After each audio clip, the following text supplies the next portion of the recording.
Good morning, everybody.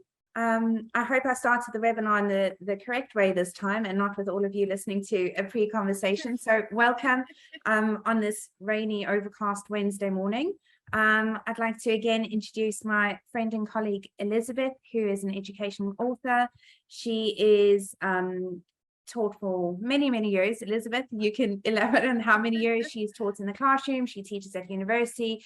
She writes some books. There's two books that we've added links to. I think the one is the Teacher's Guidebook or Handbook, Elizabeth. I don't know if you've got the two of them to show up with you this morning. I've got the Wellbeing Guide. Yes, the Wellbeing Teacher Wellbeing Primary Teachers Planner. Yes. Which is actually not a planner. I mean, it is a planner, but there's a lot of content in it.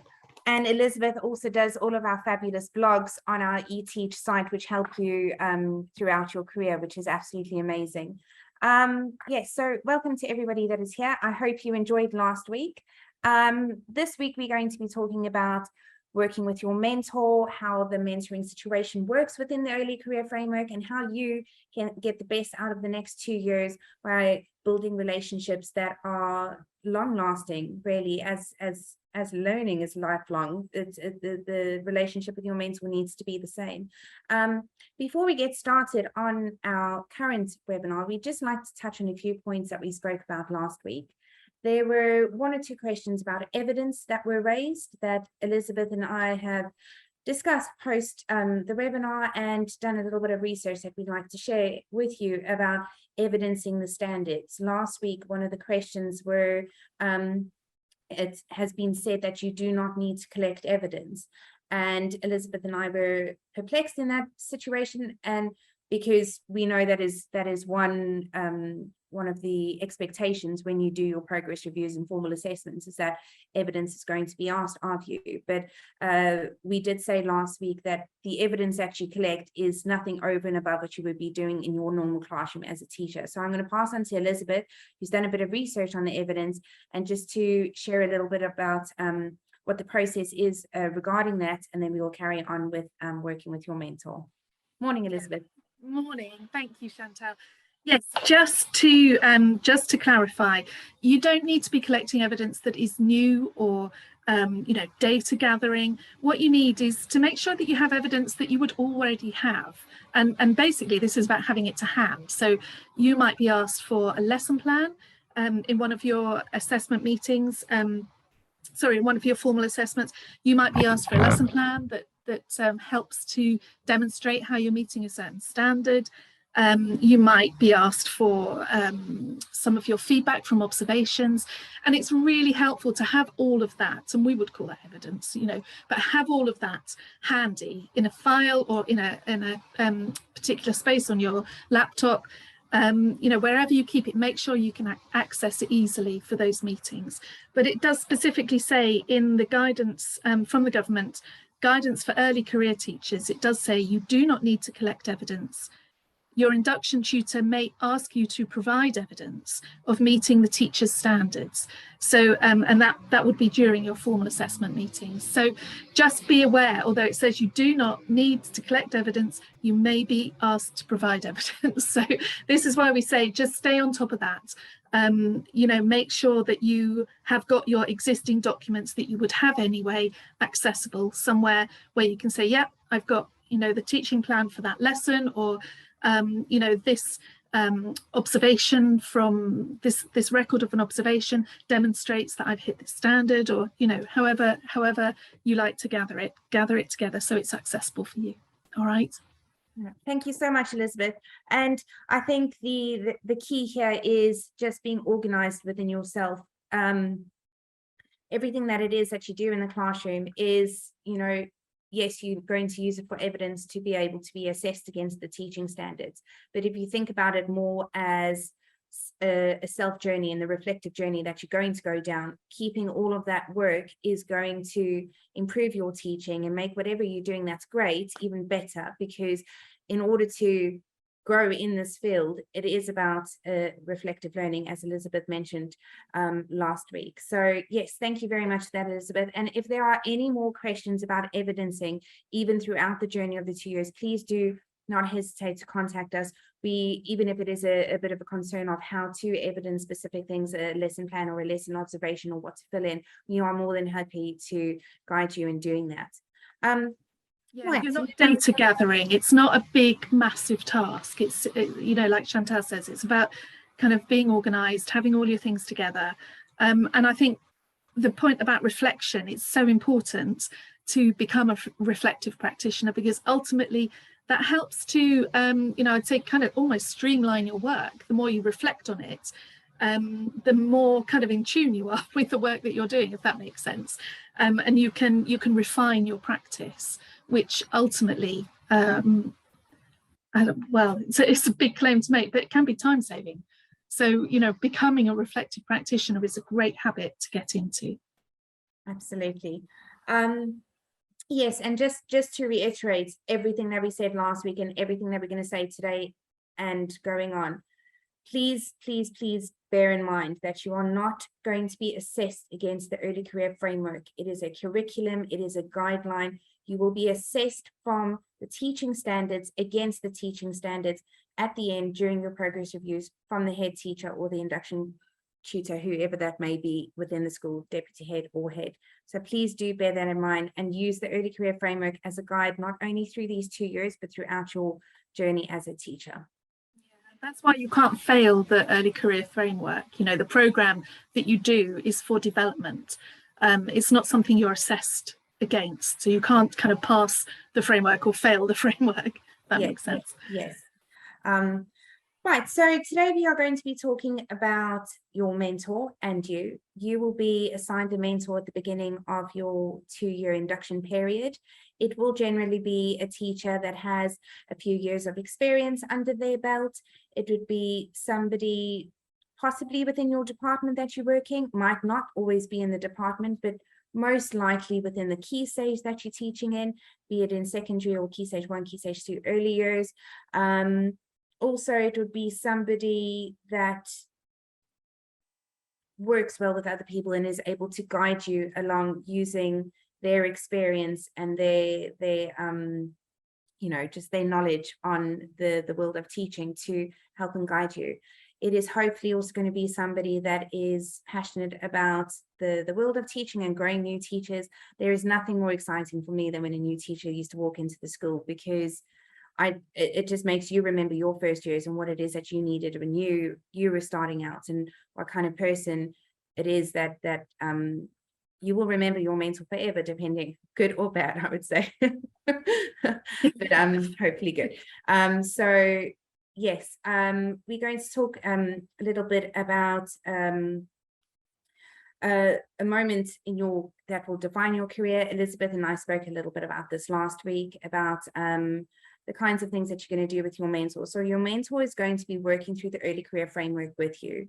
They will be guiding you throughout the curriculum and sharing knowledge and reflective practice with you. They will be doing the lesson observations with you. Hopefully you'll be doing lesson observation of them as well. They will be meeting with you once a week, possibly a minimum of an hour of touching base throughout the week, I would say. So there will be formal meetings, and I would suggest that this is the kind of person that you have a lot of informal conversations with, because a lot of things happen incidentally throughout a day that you might just need a little bit of guidance on. So don't only lean on them when it comes to the early career framework. Please do share your day with them, share a situation with a child, share situation with a parent. That is what they're there for. They're there to really just walk alongside you on this journey and lead you lead you in the right direction of how to deal with certain situations that crop up. It doesn't always have to be a negative situation that you might need advice. It might be you've had a really amazing lesson and you just like to share that with somebody as well, or you've had a breakthrough moment with a child.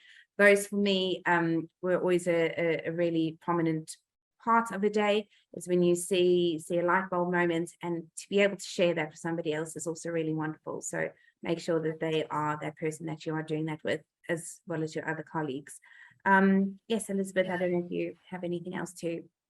Yeah, I would say, you know, when things go really well, as they will, it's great to share them, because you can also then start to think about why that's happened. You know, why was that lesson so good? Why did you have that breakthrough moment? Why?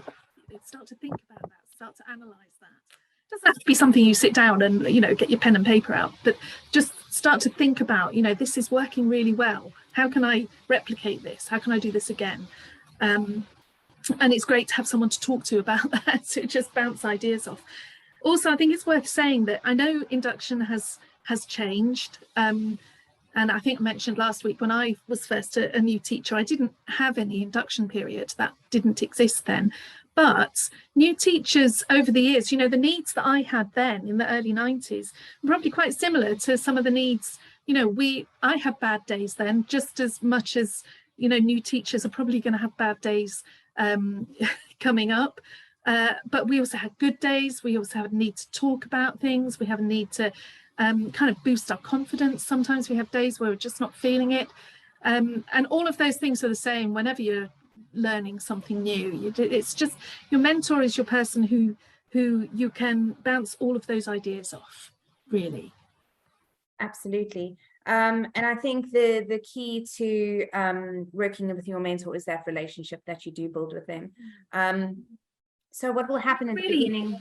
Sorry, Chantal, I was going to say, really, all of those people that are involved in your induction. So there's your mentor, the induction tutor, the appropriate body, your head teacher, if your head teacher isn't one of those people, you know, all of those people, your colleagues, your head of department, they're all there to support you. You know, no one is there to trip you up. They're all there to support you, and all of that relationship building is important, because they should all be working together. Your mentor and your induction tutor should be working together really, you know, really quite closely. The better you all get on, and the better, the more that relationship building happens, the easier it's going to be, really. I mean, it's not rocket science. Absolutely. And I think this is where when you meet your mentor at the beginning of the academic year, it should be in the next week or two, that you might have already been introduced to them in the last week of school. So what's important is they will go through some expectations. Make sure that when you do sit with them at the beginning of the school year, that what's nice to do is make sure that all your meetings are planned out, make sure that your timetabling is done. If you have any specific concerns as to how the schools do things and how your ECT year is going to fit in with the way the school runs, please do speak to them about this. It's very important that those initial steps are taken care of. There's a bit of paperwork that needs to be signed off at the beginning. For me, the most important thing is please make sure that those meetings are timetabled.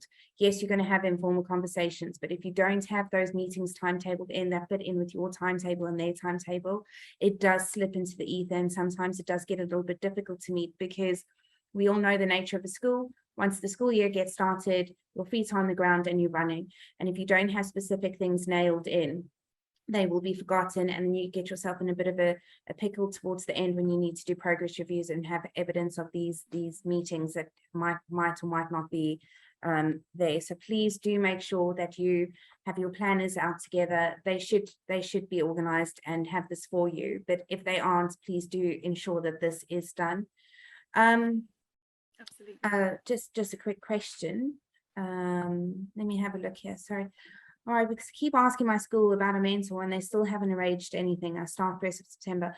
I just want to re-ask a question to this member.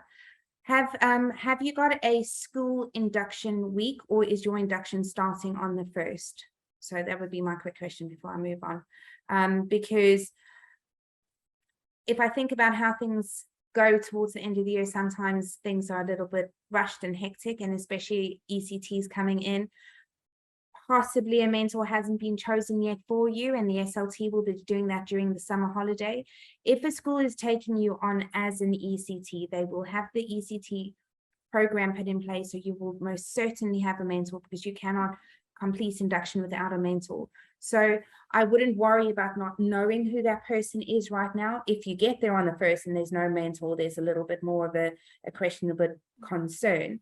But if your school is taking on ECTs, they will have mentors because they have to follow the induction progress, or else they wouldn't be registered with an appropriate body. So I wouldn't worry too much now. Schools are crazy at the end of the summer term, and a lot of that kind of legwork, I know, as SLT gets done now towards the end, and possibly rejigging a couple of timetables and stuff to ensure that the person that they choose, high quality teacher with a little bit of extra time for you. So don't be too worried now.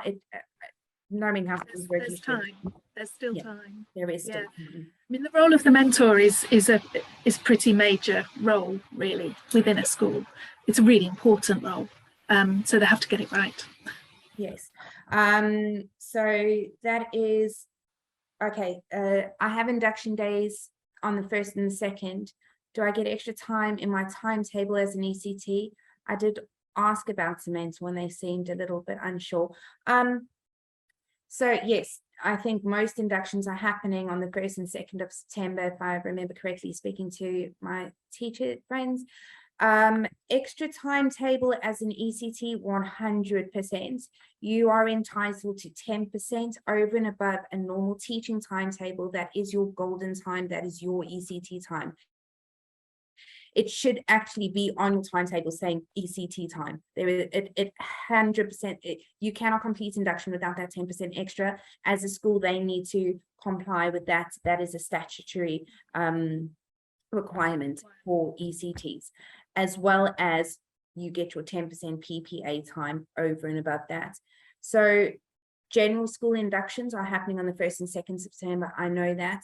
You will be given, hopefully it will be timetabled within your days on the 1st and 2nd to meet with your mentor.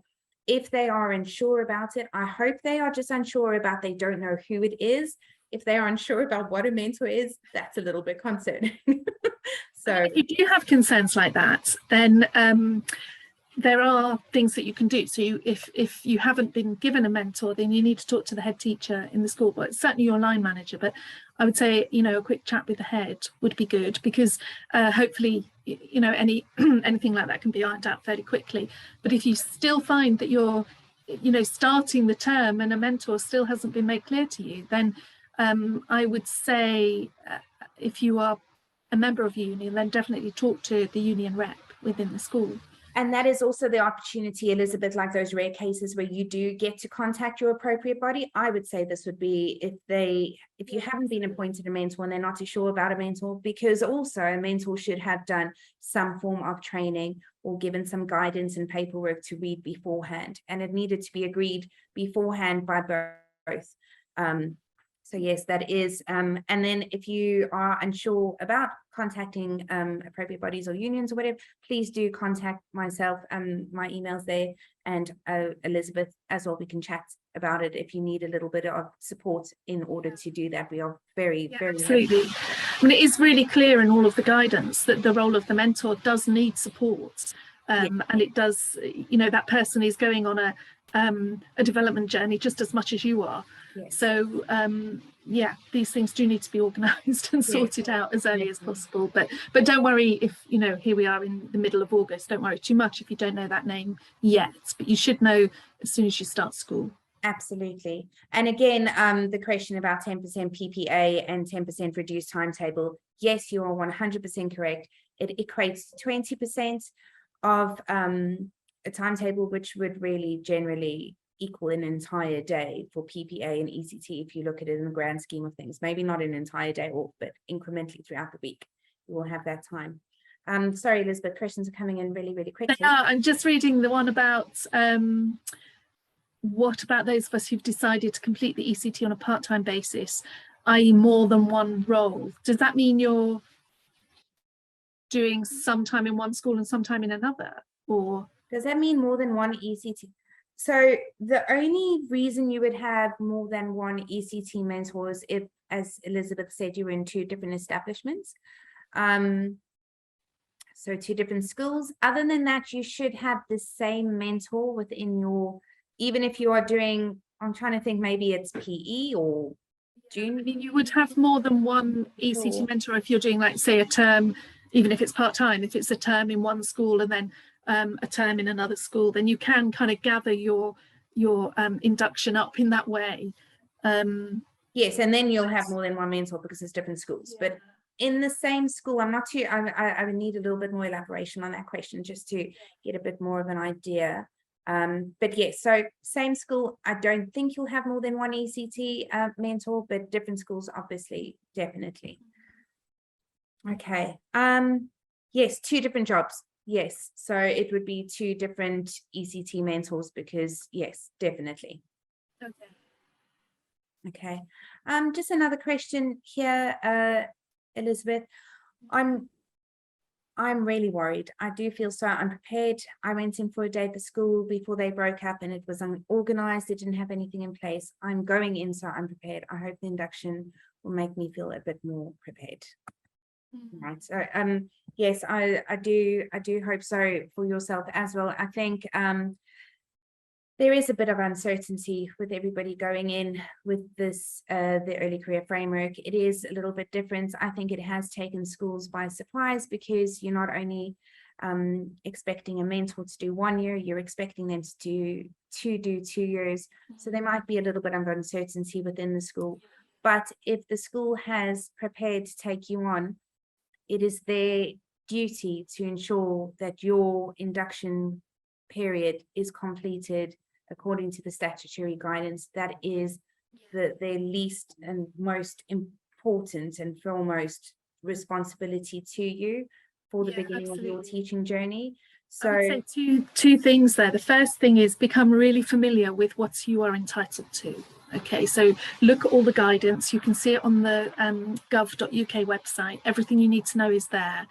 So I would become really familiar with what should be coming your way. yes. And then the second thing is, if as you begin and you go through the first few weeks, if what you are due is not coming your way, then raise those concerns as quickly as possible. Yes. Okay, so don't get to the first half term and think, you know, this really isn't going very well. You need to be raising those concerns as soon as possible.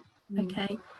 And I think so often, Elizabeth, preparation is, you know, sometimes you feel it's a little bit stagnated, or you've put the brakes on because you haven't perhaps received the scheme of work from your head of department, or you haven't received the school's guidebook or handbook for staff.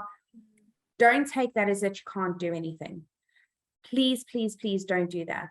What you do know, for example, if you're going to be a maths teacher in year 6, you've had the training, you should know what to expect. You can have a few pre-lessons, baseline assessments, small little things planned that it doesn't necessarily have to fit in with the school scheme of work. Just have at least a good week's work of lesson plan just to make yourself feel a little bit more secure. Another thing that's really important, and they are going to ask you to do that probably in the first week, is the Keeping Children Safe in Education document. There's it's the revised documents just come out. It's very important that all staff read part 1. So rather, instead of waiting for induction where you know they're going to ask you to read part 1 of the Keeping Children Safe in Education, do that for yourself now, because it's one of those mandatory important things that all staff need to do. So prepare yourself with that. As Elizabeth said, with the early career framework, make sure that you've read all of the things that you need to do. This needs to be on your tables. You need to read it, please, from beginning to end, because if your mentors aren't 100% sure and they haven't done their training, at least you are knowledgeable in what it is, what the expectation is. So there are a few standalone things that you can do before saying, I can't do anything because I haven't heard from anybody at the school. You are now a qualified teacher, so you are able to do those small certain things. So be confident within yourself that you have the ability. You wouldn't have been given QTS if you didn't have the ability. So make yourself feel more confident and prepared by doing those small things that will help you out. Yeah, and also do bear in mind, you know, this is the school holiday, so don't get too stressed now before you start the term. You know, just keep an eye on your well-being, keep an eye on how, you know, on your thought processes and how you're thinking about your new job. Just take care. Yes, definitely. Read Elizabeth's teacher wellbeing book. you really need to keep yourself calm. Talking about anxieties, You've been through a journey through your initial teacher training, or your PGCE, or you've done a bachelor's degree, whatever the case is, you've done a fair amount of training and studying in order to get your QTS, now to start your ECT. A lot of times when you go into your first couple of years, you feel that you're constantly being judged, because everything that you do, you've got teachers coming into your lessons, you've got teachers looking at your lesson plans, you've got teachers you're planning, are you at duties on time? So you constantly feel like you're under the microscope or under a little bit of a in a fishbowl. Please, please, please ensure that you are being kind to yourself. You are not being judged. It is a process that is supposed to be there to put systems of support in place for you. You, just as much as you are having a lesson observed or planning checked, every other staff member is going through the same exact processes, maybe not to the amount that you are as an ECT, but they are still, it is just the normal goings on into school. At the end of the day, we're dealing with children. So what it is that we're doing needs to be finely scrutinized, because we want our children to be safe, we want them to be educated, we want them to be in a situation where they are being given the best opportunity to be within, you know, an environment that you are their 100% person for a good 6 to 8 hours a day. So yes, you might feel very judged at certain times and you feel like a little bit broken down, but just remember to take it as constructive criticism or constructive feedback if you want. You know, it just needs to, you need to put it into perspective of where it's coming. Everything that is you are exposed to, if you take it as all of these things are going to make me a better teacher, that is going to be a really good direction for you to go in mentally. Because if you, it is a very, you are scrutinized in those first couple of years, and it is a little bit daunting at times, Elizabeth. Yeah, it can be. I mean, I can vividly remember some episodes from my early career of you know, of really taking things too personally, and I should really have kind of taken a step back and you know, thought about the situation with a kind of more of an even head, you know. So don't take things personally. It's so easy to do that when you're tired, and when you're, you know, or even exhausted, or you know, you've just done a load of stuff and you've got a load of stuff to do. You know, it can be really easy just for things to pile up, kind of, and then you don't feel emotionally equipped to take the next step. And I just say, you know, please just take care and be aware that that can happen, and that, you know, for all the like, I do remember arriving in my mentor's office and crying, and I definitely remember this. I mean, roll on 25 years in my career, and I can remember vividly having just taught a lesson and taking a little bit of feedback very personally, and walking down the corridor on my way to my car feeling utterly devastated. But you know, if I kind of think about that situation, I took it way too personally, way too personally, and you know, was not necessarily necessary at all. But I also had I was very tired, I had a new baby, you know, all kinds of things going on that meant I wasn't perhaps at my best at that moment. So just be aware that can, you know, that can happen. Absolutely. And I think teaching is such a personal career, it's such a personal job, because you are giving of yourself every second of that lesson, every second of that day, because you are opening up your world to other people. So it is very difficult not to take it personally, because it's a labor of love. Every lesson that you do it's part of your life, it's part of your passion. It's, as I said, labor of love. So it is difficult not to take it personally. But as Elizabeth said, physically and emotionally, very much so, very much so. Please put it in context. Exhaustion does not help, and you are exhausted in the first couple, you know. So but hopefully the people around you will understand that, you know, a mentor has been through that. They will hopefully understand and also be able to spot the signs of, like, my mentor was very, very good at spotting the signs, and on that day said to me, you know, go home. Don't take work home. You can come early in the morning if you need to, but just go home, have a rest. Just, you know, hopefully your mentor will spot those signs and just nurture you through those times. And that's, you know, that really is what that relationship is about. Elizabeth, just a quick question on timeframes again. So one of our members is going to be shadowing for the first half term and then officially starting her ECT year in the October half term. Yes, you do need to do the full term of your statutory induction. So your induction will finish exactly, I think, 2 years from that October half term. So it will still fall in within those, unless there are special circumstances where you have been a teaching assistant or teaching beforehand, and there is an assessment only route, which is, I think that's I'm not too sure the time frame. I think it's 3 months or something, but those are special circumstances that you need to apply for. Other than that, you still need to do your full 2-year statutory induction, and that it's flexible as to when it starts. But it will be from whenever you start to whenever you end, equate to 2 years of induction. Right, okay, that's quite an unusual circumstance, I would say, isn't it? Yeah. To start in, but anyway, yeah. Yes. And just going back to the previous person who said they've been so worried, didn't have a great mentor in training, so it knocked confidence. I mean, I think that's really unfortunate when that happens, and it can really knock your confidence. And I would just say, you know, just try not to bring those experiences with you into the new experience, you know, into what's going to be happening from September, because hopefully it'll be a very different experience for you. But I fully understand how it can knock your confidence. So just try to do the things that remind you of how well you've done to get to where you are now, you know, to get to this point of beginning your induction. You know, just remember, you've been through a lot to get to this point. So pick out the good stuff that you've done and build your confidence in that way. Absolutely.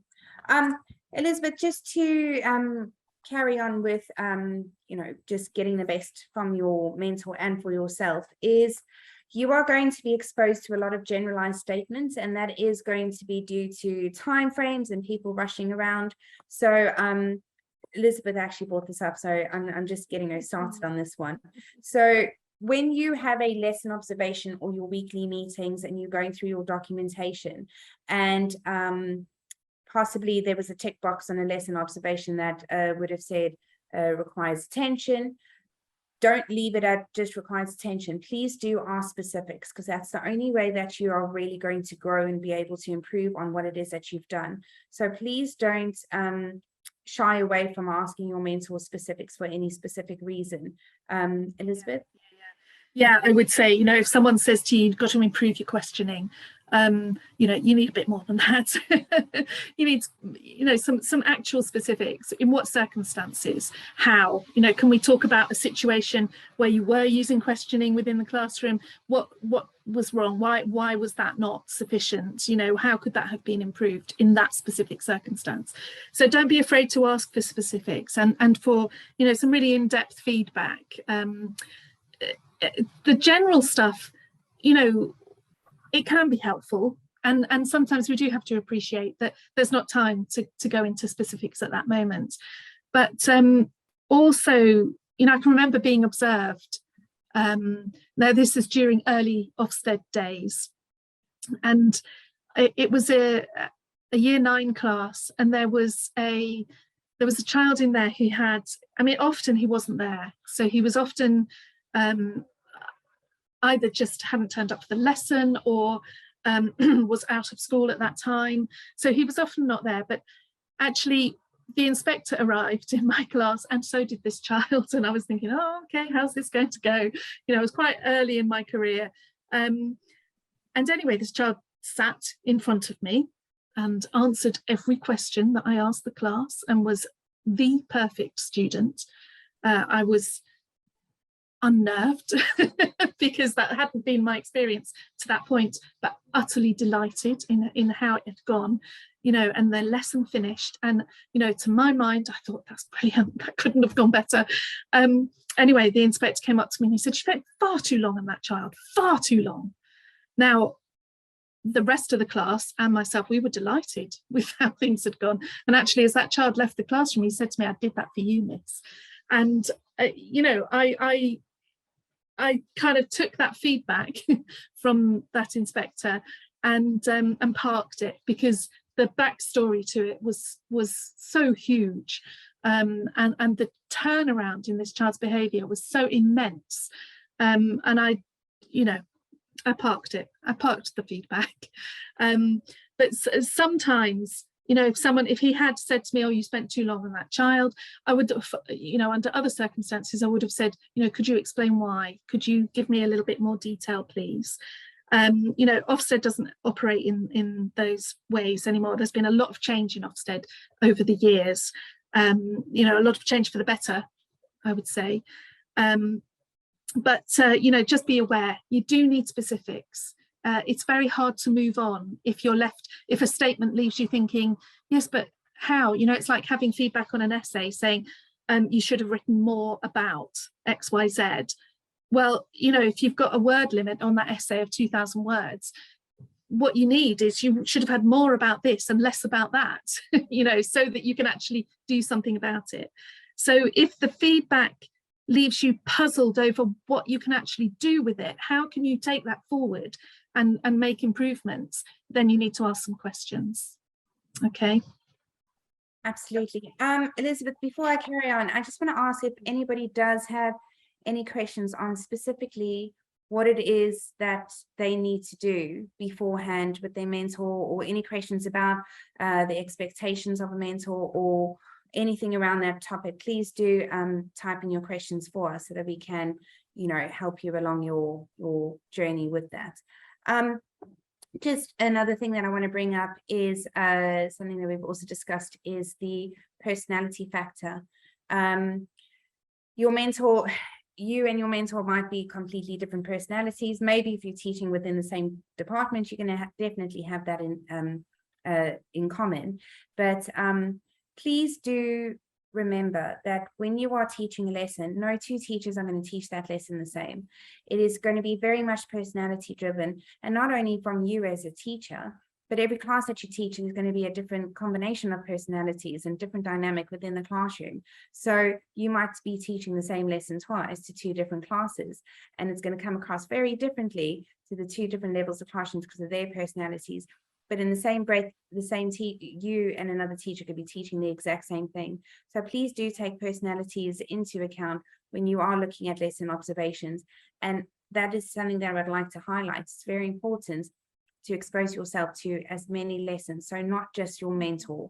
Ask your mentor advice onto which teachers they would think best for you to go and pop into, different teaching styles, different behavior management methods, different subjects, even different year groups. So for me, that would be very important to expose yourself to as much. So that's a nice question to ask your mentor, since they've been there for a while, which lessons they think would be best for you to go pop into.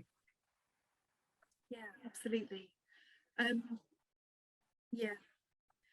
The personality, I mean, you can, as you watch different teachers in action, you will see what is happening. You know, you'll begin to kind of watch the dynamic in the classroom.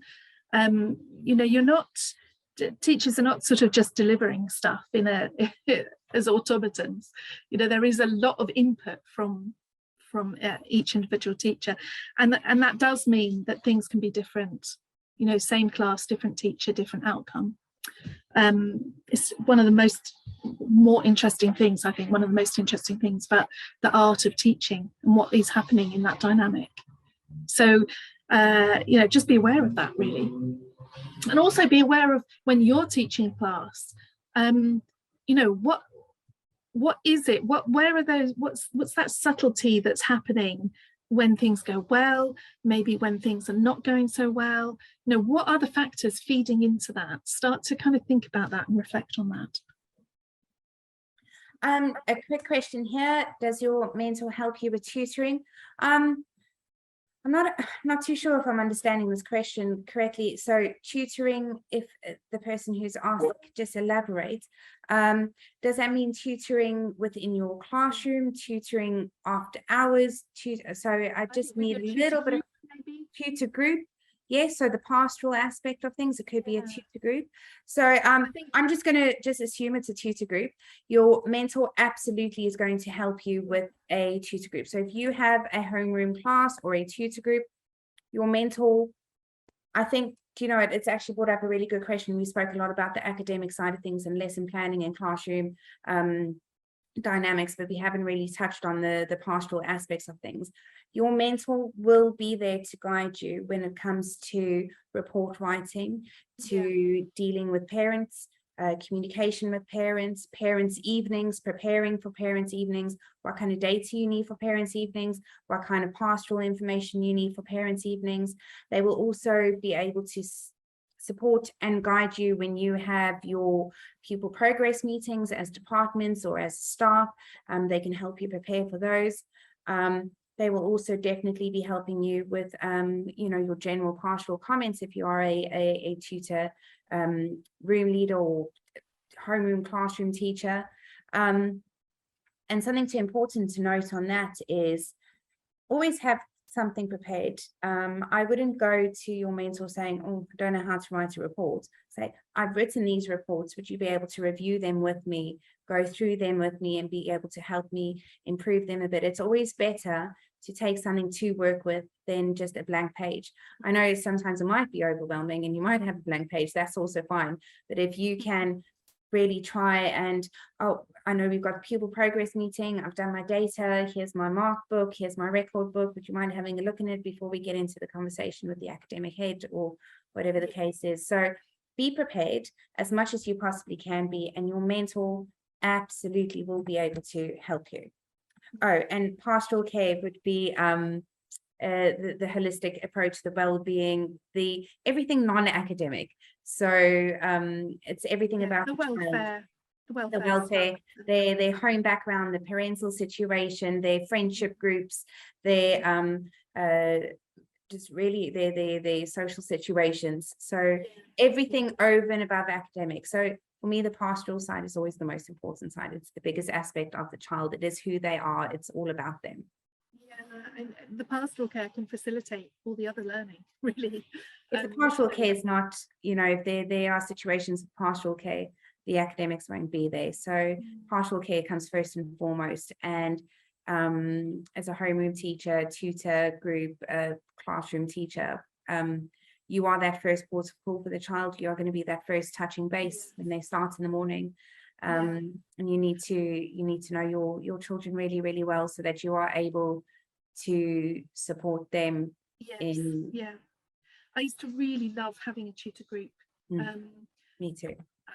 And I was in one school where they stayed with you as you moved up the school, as they moved up, and I loved that. I'd see them in the morning and you can set the tone for their day. I used to give them a thought for the day to consider. Sometimes I'd give them a little challenge, if they maybe open doors for people in the corridors, or a little challenge like that. And if that was fed back to me, if somebody said, oh, your group been so good today, or oh, they've been so polite today, or they open the door for me, or if I hear a snippet back like that, I used to give them a little treat. It was just like my family. I'd send them out for the day and then see them again at lunchtime, which was lovely. So if you're lucky enough to have that experience, then really build on it, because then the more you build that relationship, the more likely they are to talk to you about issues, and if you listen to those issues, easier to sort them out, everything runs more smoothly, and hopefully the learning improves, because ultimately that's what we want. We want the learning and their learning journey to be as brilliant as possible. So it's a wonderful role to have if you do have it, and when you eventually get it. Okay, Elizabeth, unless you have anything else that you'd like to chat about it, I think we'll wrap up today. have a little bit of next week is going to be, we are going to be speaking about classroom management, behavior management, different theorists behind it, different books that you could possibly read to prepare yourself.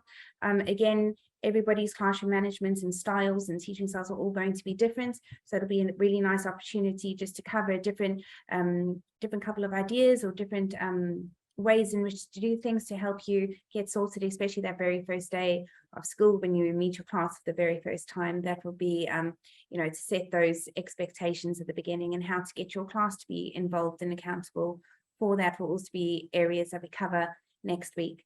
But yes, I just want to thank you all again for joining us. It's been wonderful. The Facebook community has really grown and there's some excellent questions.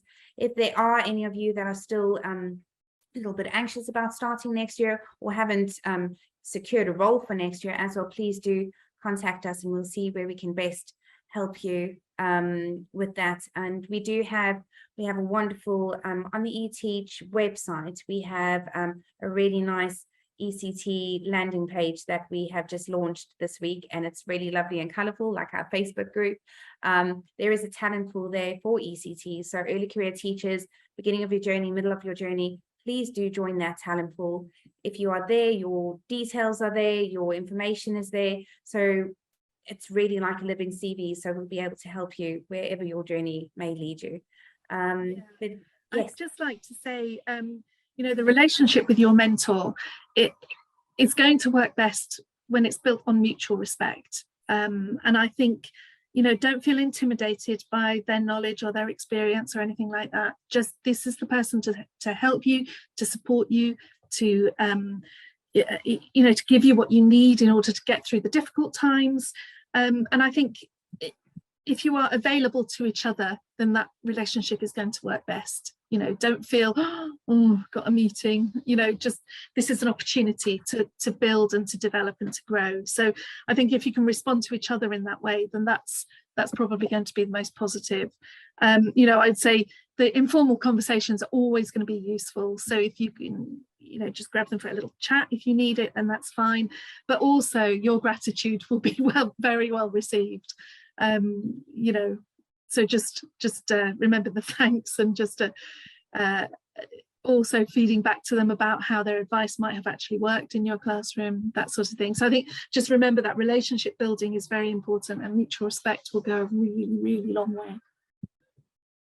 Amazing. Thank you so much, Elizabeth. I totally agree with you, that mutual respect. And I think just make sure that that's a person that you're having a cup of coffee with in the morning, because just as much as they mentoring you, sometimes they might need just a little bit of somebody to lean on as well. So it's okay for you to be that person too. It's a tough role. It really is. Really is. And really incredible people that do it, because it is, hopefully one day you will be a mentor to somebody and be able to share the advice that you got from your mentor. It is about a lifelong journey. Teaching is, it's part of your family, it's part of your home. It's a completely a lifelong journey, and I love that element of it, is that I am still learning, still growing, still developing, and each group that I stand in front of to teach, you know, it still teaches me something, and that's a huge privilege. Yes. All right, everybody, thank you so much, and we really look forward to seeing you next week. Yes, thank you. Thank you so much, Elizabeth. Okay, thank you. Bye.